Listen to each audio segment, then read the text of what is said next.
here we are in the Smart Kitchen with Chef Thomas Stewart. Nice to have you guys in. Thank you for having me. Yeah.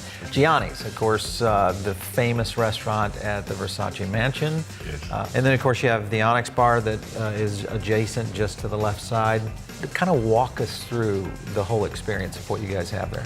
Well, part of the fun of my job is when I walk out into the courtyard, I normally see this, and that's one of the things that I love. Right. As soon as you walk in, it's a little small corridor, and then it just opens up, and you have open air, and then you see what was actually built in 1929, but basically revamped by Mr. Versace himself. He just turned it into a building that's stunning, beautiful, and opulent. What are the kind of the hot zones of your restaurant where people like to hang? Well, I think everybody wants to be by the pool, and if you've seen it before, everybody wants to see it. It's a hot ticket, and people will actually wait longer to sit outside than they will in the dining room. Interesting. And talk to me a little bit about the development of that menu itself. Well, we started out in intensive research for years before we even opened it to see what Gianni Versace himself ate.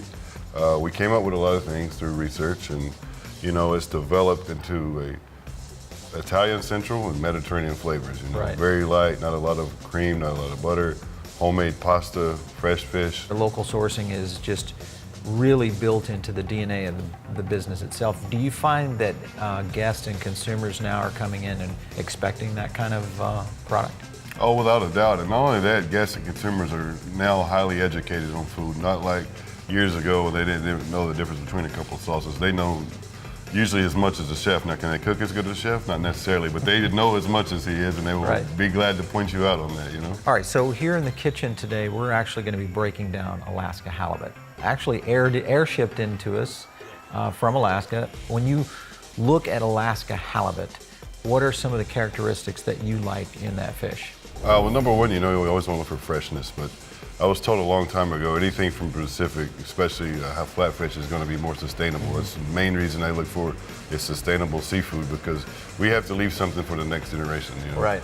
Not only just farmers, but the community and economic systems in other places as well. Some other things, obviously, are the versatility of it, Right. which is great for chefs that maybe aren't as super experienced around cooking great, you know, seafood dishes. Halibut's one of those things that a lot of chefs can really, you know, embrace and do a lot of unique versatility It with. has a very nice, sweet, mild flavor. Yep. But the only thing, the downside to halibut is very easy to overcook because of the fat content in it. A lot of people will overcook it, but today I'll show you how not to overcook it. Good, good. Let's get to it, Chef. Yes, sir. All right. So first, what I want to do is I'm just going to cut down through my tail. Take the tail off. And then what I want to do is I'm going to take my finger, and you can almost see it here. Right here is the bone that's going to separate it. So, Yep. So that's a deep fillet then. that is a deep fillet. And you know, just like any fish, the closer you get up to the rib cage, the sweeter the meat's going to be. Right, right. And as I take my knife, I'm going to kind of gently pull it with my hand. 2 days ago, this was in the Alaskan Bering Sea. With the halibut, you get about 50% yield too, which is really valuable, especially in a restaurant business. And now I'm going to turn it around Okay. so we can do the other side. This is where the perfect sharp chef knife comes into play. It is. Very cool. All right.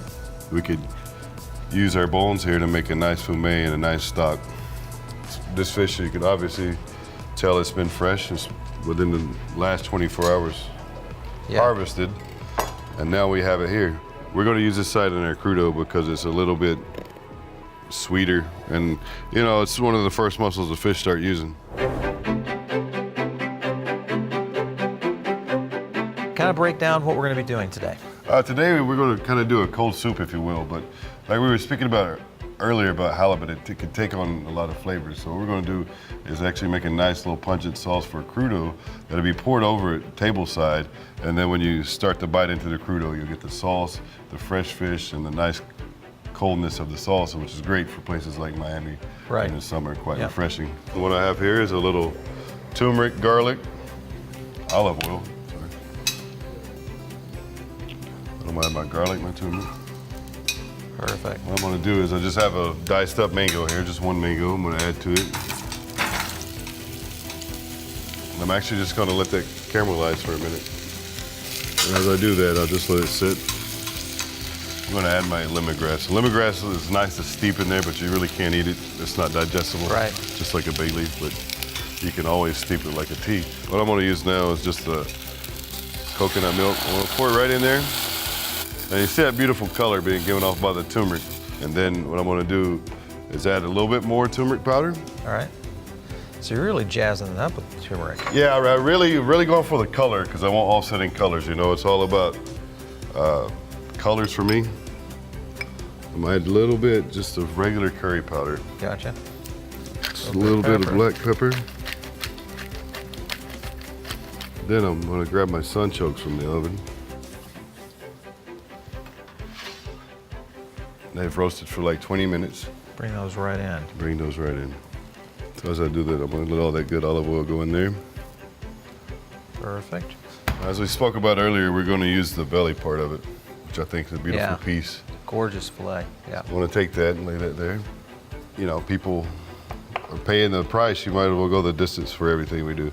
So what we're gonna do is we're gonna chop it up really fine like I was. All right, so Chef, how common is it for halibut to be in a crudo like this? It's not really that common, but I've seen it this year as far as coming out in different shows and things, and I wanted to try it. As I tried it, my idea was to come up with a nice sauce that you poured with it that the halibut could pick up the flavor. Right. And as our sauce right there is, you know, still boiling, what we're gonna do is we're just gonna take it and I'm gonna chill it. Okay. But before I do that, what I'm gonna do is make sure I get my fish ready. So what I'm gonna do is add a little bit of parsley. Gotcha. And then what I have here is lemon zest, orange zest, a little bit of yuzu juice and orange Yep, juice. I'm perfect. gonna add that to it. Fresh black pepper, always fresh black.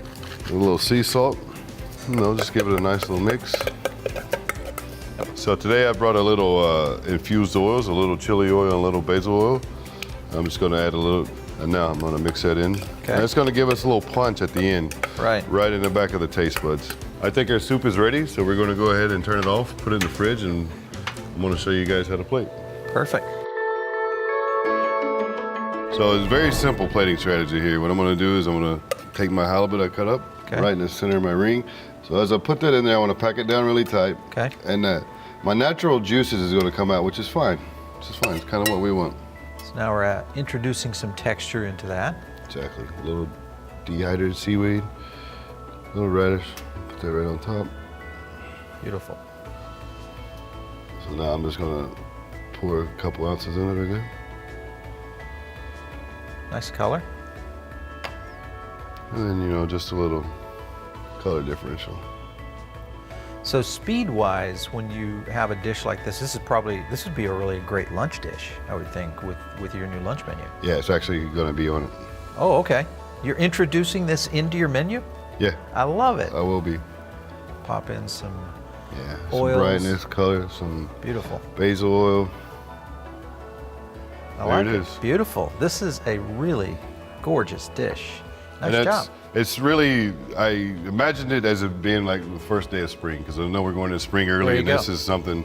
And not only that, you got health benefits of having whitefish, the omega-3s, but you also have the turmeric and the curry, which are great for antioxidants, Yep. inflammation. I have a lot of inflammation because I'm on my legs like you guys are a lot, so sometimes I'll just take a shot of turmeric. There you a go. little coconut milk.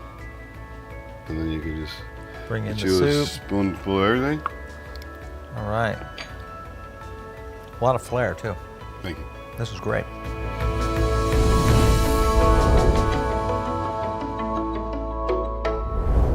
All right, Chef, so we're going into our second dish here. What have you got in store for us?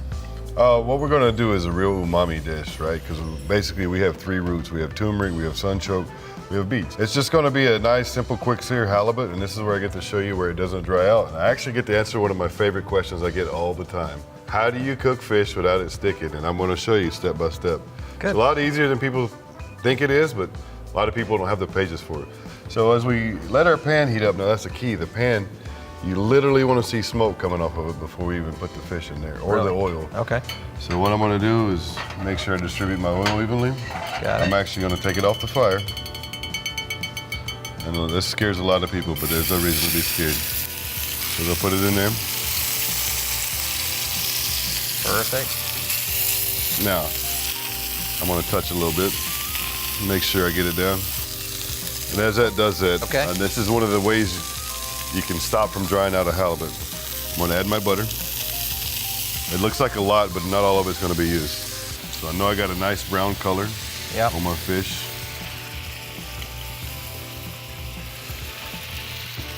So as I do that, I'm gonna just step in.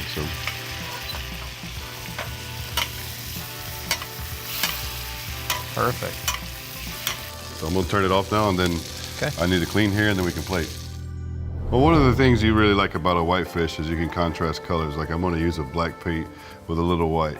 But before I even start plating my fish, what I'm gonna do is a little. Now this is however you want to do it. There's no rules here. There's no rule book. What I'm gonna do is take a little bit of our sunchoke puree. Okay.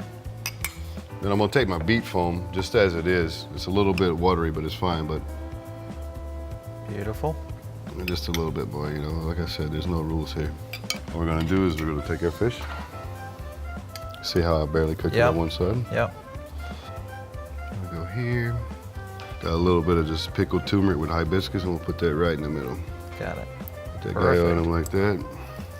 Crispy seaweed from the last dish, because it's Right. always about, you know, cross-utilization.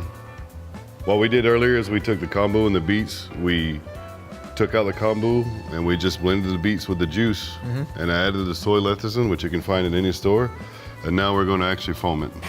Now the more movement, obviously, the more bubbles you were getting. That's what a foam basically is our bubbles.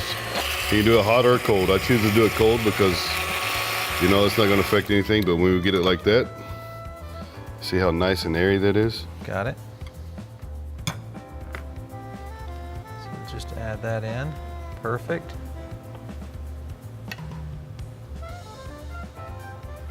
Put a little bit here. And there you have it. When you look at developing menu items like this, what do you start with? Because that's a palette that looks like, you know, a Mona Lisa. I mean, it's just got a lot going on in it. Well, to be quite honest with you, mine's more simple. I start with the canvas and I work my way backwards, and Nice. then I put the paint on it. You know what I mean? And Beautiful. So I like the way that this came together. So the fish is perfectly cooked. Nice trick on the preparation. Wow. Really, it's just the amount of time that you get it on the high heat to bring that crispiness on the halibut. Gives you know, sears the fish all the way through without sticking, but best of all, it's super moist. It is. You know, it's perfectly cooked, so great job.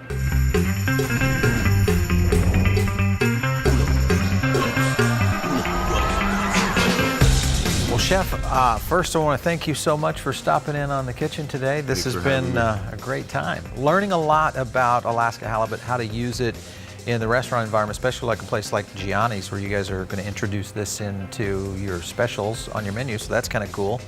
And the fact that we've got a chance to really see kind of the diversity of the fish and how it can be used in a lot of different ways. So great crudo and a great dish here with this amazing plating. Thanks a lot. Thank you very much. Thanks for having me. Yeah.